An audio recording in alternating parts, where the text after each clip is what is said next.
নামাজ না পড়লে কাফের কাফের। সৌদি আরবের ওলামায়ে কেরামের ফতোয়া হলো নামাজ ত্যাগকারী কাফের। নামাজ না পড়লে কাফের কাফের। নামাজ না পড়লে মুসলমান বলে দাবি করার কোন হক, কোন অধিকার আপনার নাই।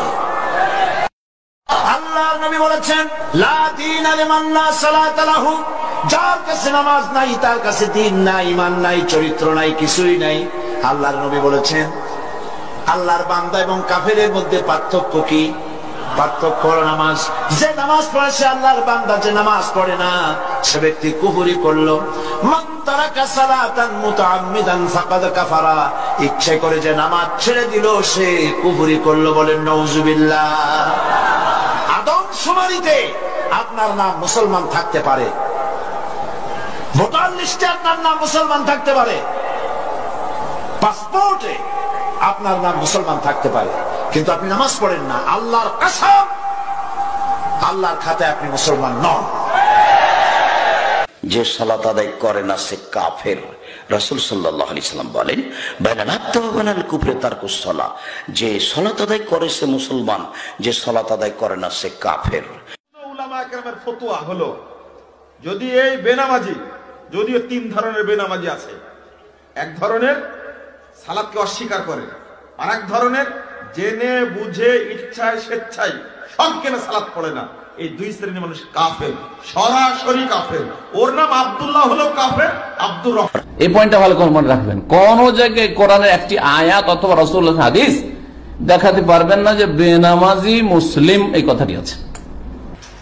আমরা যদি কোরআন কারীম এবং সহিহ হাদিসের আলোকে চিন্তা করি, তাহলে স্বীকার করতে বাধ্য হব যে নামাজ যিনি পড়েন না ইচ্ছা করে, তাকে মুসলমান বলে গণ্য করা কোরআন এবং সুন্নাহর আলোকে খুবই কঠিন। এটা অনেক হাদিসে কোরআনের আয়াত ওটা বোঝায়।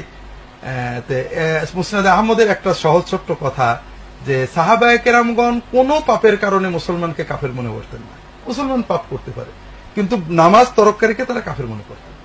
আল্লাহ রাসূল সাল্লাল্লাহু আলাইহি ওয়াসাল্লাম বলেছেন, মান তারাকা সালাতা মুতাআম্মিদান ফাকাদ কাফারা, কেউ যদি ইচ্ছাকৃত সালাত ত্যাগ করে তাহলে সে কি কাফের হয়ে যায়। রাসূলুল্লাহ সাল্লাল্লাহু আলাইহি ওয়াসাল্লাম বলেন, আল আহাদুল্লাযী বাইনানা ওয়া বাইনাহুম আস-সালাত, আমাদের মাঝে এবং অমুসলিমদের মাঝে মূল পার্থক্য হলো সালাত। সৌদি আরবের ওলামায়ে কেরামের ফতোয়া হলো নামাজ ত্যাগকারী কাফের, মুসলমান না। রাসূল সাল্লাল্লাহু আলাইহি ওয়াসাল্লামের যুগে যারা মসজিদে না আসতো, সাহাবীরা তাদেরকে মুসলমান মনে করতেন না।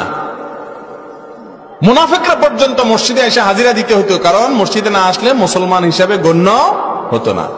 ইচ্ছাকৃত জেনে শুনে ঠান্ডা বিশ্বনবী ইন্তেকাল করবেন, রূহ। তোমরা তো জানো না কখন তোমরা মরবা। শোনো, তুমি অপরাধ করিও, যদি তোমার মনে হয় আল্লাহ তোমাকে দেখে না তখন করিও।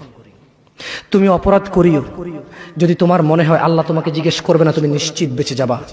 তুমি অপরাধ করিও, যদি তোমার মনে হয় যে আল্লাহ তোমার জন্য জাহান্নাম নির্ধারণ করবে, আর তুমি আল্লাহকে বলবা, আল্লাহ আপনি বললেই হবে না আমি জাহান্নামে যাব। যদি এই ক্ষমতার অধিকারী হও তাহলে তুমি অপরাধ করিও। তোমাকে বলি, মহিলা, মা, বোন, চাচা, চাচি, নামাজ ছাড়া মানুষ মুসলমান থাকে না। ওয়াল্লাহি আমি বলছি না কোথায় বাঁধবেন, তর্ক পরে। আমি বলছি আপনি নামাজটা স্টার্ট করেন। আস-সালাহ ফামান তারাকাহা ফাকাদ কাফার, একজন মুমিন আর কাফেরের মধ্যে যে অঙ্গীকার দিয়ে পার্থক্য, নামাজ, যে নামাজ ত্যাগ করে সে কাফের হয়ে যায়। নাউজুবিল্লাহ। মুসলিম শরীফে হাদিস, বাইনাল আবদি ওয়াল কুফরি বিশিরকি তারকুস সালাহ, একজন মুমিন, একজন মুসলিম, একজন কাফের আর মুশরিকের মধ্যে পার্থক্য নামাজ ত্যাগ করা।